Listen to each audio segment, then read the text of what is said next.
প্রত্যেকটি বিবাহিত নারীরই সকালে ঘুম থেকে উঠে রাত্রে শুতে যাওয়ার আগে পর্যন্ত সংসারের যে কত কাজ থাকে তা কেউ জানে না। কিন্তু তাও অনেকে বলে যে তোমার সংসারে তো দুটো মানুষ, বা তোমার তো ছেলে মেয়ে নেই, বা তোমাদের তো গরু ছাগল নেই, বিশেষ করে এই আমাদের গ্রাম এলাকায় তোমার আবার সংসারে কী কাজ। আবার কেউ যদি ধরো বাইরে চাকরি করতে যাচ্ছে, তবে ও তো চাকরি করতে চলে যায়, ও আবার সংসারের কী কাজ করে যায়।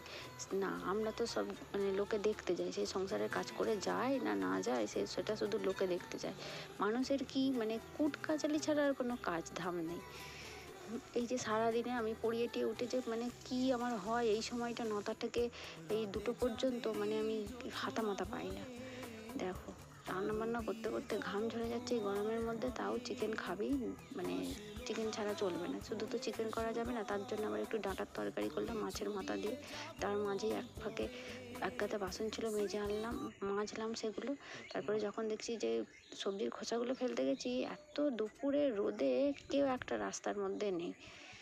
আর ওই যে আমগুলো দেখলে, ওগুলো ছিল পালমার আম আমাদের গাছের। দেখে বলো কেমন লাগছে। আর এই ছিল আজকের মেনু, দেখে নাও।